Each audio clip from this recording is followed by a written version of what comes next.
Olá, turma, tudo bem com vocês? Professora Isadora Barreto aqui para poder dar continuidade à nossa disciplina de empreendedorismo. Agora a gente vai ter a parte 2 do módulo 9, tá? Lembra que na última aula eu já introduzi esse módulo, inclusive é o primeiro módulo do caderno 2, tá? De empreendedorismo da turma do 9º ano. E para você poder me acompanhar, tem que ter assistido a aula anterior, tá? Então, se você não assistiu a aula anterior, dá um pause nesse vídeo, volta lá no anterior e aí continua aqui depois, tá bom? Então, para me acompanhar, queridos, abram aí o caderno 2, módulo 7, a partir da página 9, a gente está concluindo agora, fechando este módulo que tem como título o empreendedor ético. Eu coloquei aqui a parte 2 para ficar bem evidente que a gente está só concluindo, né, ou continuando um módulo que a gente já iniciou. Tá ok? Pessoal, na aula anterior eu falei para vocês sobre ética, sobre moral, sobre cultura, né? Principalmente sobre a cultura no nosso país brasileiro. Falei sobre a questão de ser heterogêneo, ou seja, onde há aqui nada mais do que uma multiplicidade de culturas, né? Uma pluralidade cultural no nosso país, por conta da nossa história mesmo, inclusive da colonização, né? Onde a gente tem aí o encontro de diversos povos, com diversas diferenças, né, com diversidades, ok? Então, para a gente poder continuar ainda sobre ética e moral, tá? Eu trouxe aqui, inclusive, uma historinha que está no módulo 7, tá? Na página 9, no livro de vocês, que se chama O Golpe do Violino. É uma história bem curta que vocês podem acompanhar aí no livro a partir da página 9, tá? Então, para a gente voltar aqui e falar sobre essa questão do golpe do violino, sobre essa história, eu vou primeiro retomar o que é moral e o que é ética, tá? Vou só dar uma continuidade, para você entender melhor, assistir a aula anterior.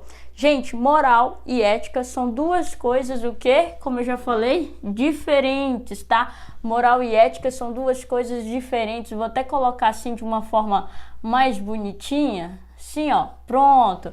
Moral e ética são duas coisinhas diferentes, tá? Mas a gente tem a ideia de que geralmente são sinônimos, né? Como se fossem a mesma coisa, mas não são, tá? Há uma complementariedade, ou seja, elas se complementam, porém elas abordam questões diferentes. Por exemplo, a moral ela é relativa, pois ela varia por cultura, tá ok? A moral é relativa, pois ela varia por cultura.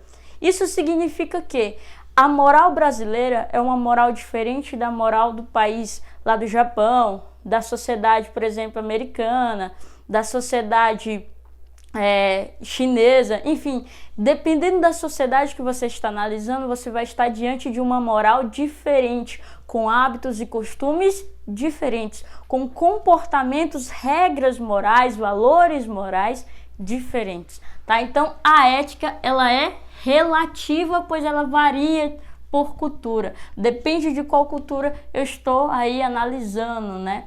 E a moral nada mais é do que normas, regras, valores que conduzem o nosso comportamento, o meu e o seu comportamento, aquilo que a gente aprende e aí a gente fica, poxa, não posso fazer isso porque está errado. Poxa, se a mãe descobre, se o pai descobre, como eu comentei com vocês na aula anterior, tá? Então, a moral nada mais é do que normas, regras, valores que nos foram ensinados e que conduzem ao nosso comportamento, tá? É a base, inclusive, pessoal, para a ética. Professora, mas o que é então a ética? Gente, continuando o que a gente já iniciou na aula passada. Ética nada mais é do que a reflexão crítica sobre os comportamentos. Calma aí, ética é a reflexão crítica dos comportamentos. Imagine uma casa, ok? Eu que sou uma pessoa extremamente apta aos desenhos, né? Sim, desenho tipo Michelangelo, né? Uma pessoa que desenha muito bem. Enfim, eu tenho aqui uma casa, ok? Essa casa, ela para ser construída, ela tem que ser feita primeiro o quê? A base, tá? Para poder construir a estrutura superior, eu preciso primeiro ter essa estrutura inferior que vai fazer com que ela seja uma casa que não afunde, que ela não perca aí a sustentabilidade. Ou seja, essa base aqui, nesse exemplo lindo de desenho, tá? Isso aqui seria a moral, da minha casa, tá bom? O resto da estrutura que foi feita, tá em cima, tá, dessa base, seria a ética, tá ok? A ética, pessoal, então, é nada mais do que o reflexo ou o pensamento acerca da moral. É a discussão acerca da moral, né? Da moral com que eu estou inserida, né? De qual sociedade eu estou me referindo.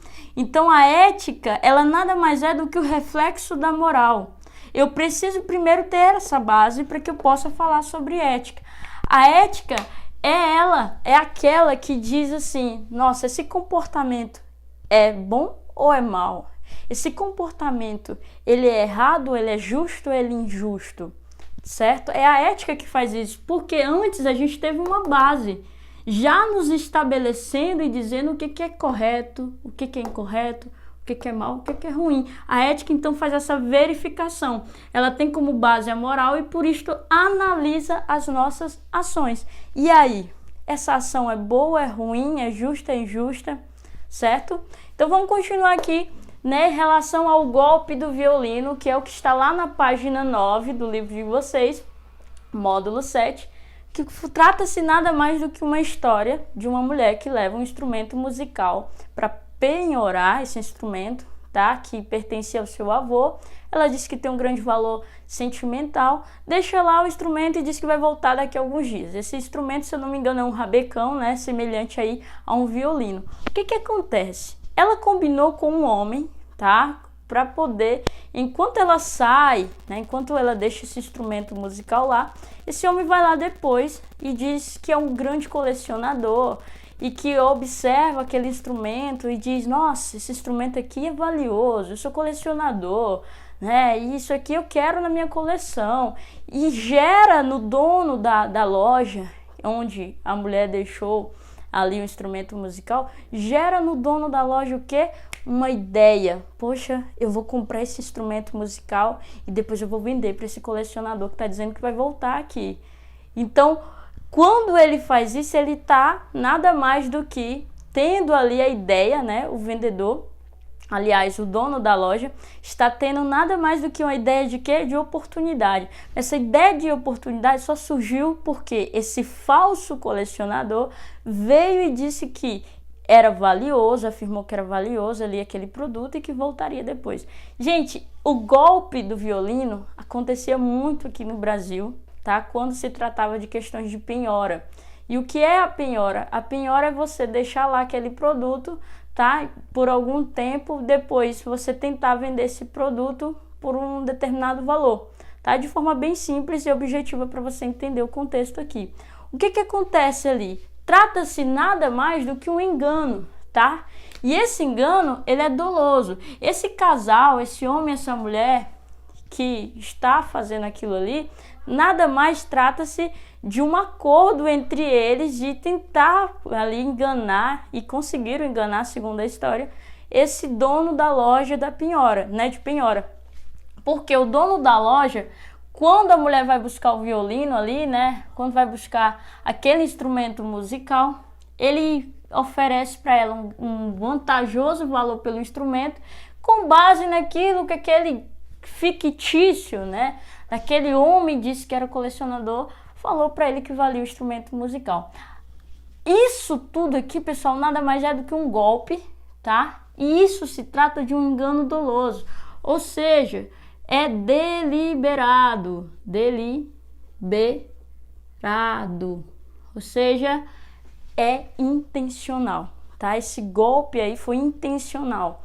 Não foi porque, foi um acidente, foi sem querer, foi realmente intencional. Então a gente chama de engano doloso. E por ser um engano doloso, intencional, deliberado, nós associamos ele a um crime de estelionato, tá? Que está inclusive no nosso Código Penal Brasileiro, artigo 171, tá? É crime passível de, inclusive, de punição, tá? De prisão, tá bom? Então, essa é aqui a análise que a gente pode fazer dessa questão do golpe do violino. Ao invés dessas pessoas terem combinado de enganar o dono da loja, o indicado no mundo dos negócios é você fazer o quê? uma negociação com seu cliente, tá? Isso aqui é aceito. Isso aqui é ético. Você negociar, você baixar o preço, você ouvir primeiro o cliente e observar o que ele tem a te dizer, e com base naquilo que ele te dizer, você dá a ele uma proposta, né? Uma negociação. Porque quando eu tenho uma negociação, eu tenho aqui nada mais do que uma conversa entre iguais, um comprador e um interessado, né? Aliás, um vendedor e um interessado, né, em comprar esse produto que eu estou vendendo.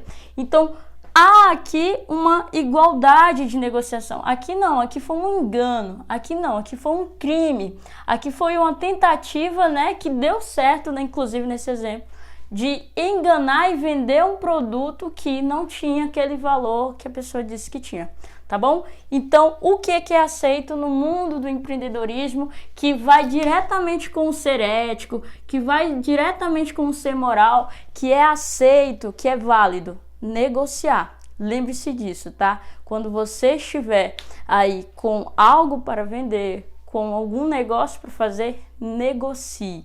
Ouça o seu cliente, ouça o que o outro tem para dizer e dê a sua proposta. E não tente enganá-lo, tá bom? Até mais, queridos. Acompanhem sempre a Agenda Edu.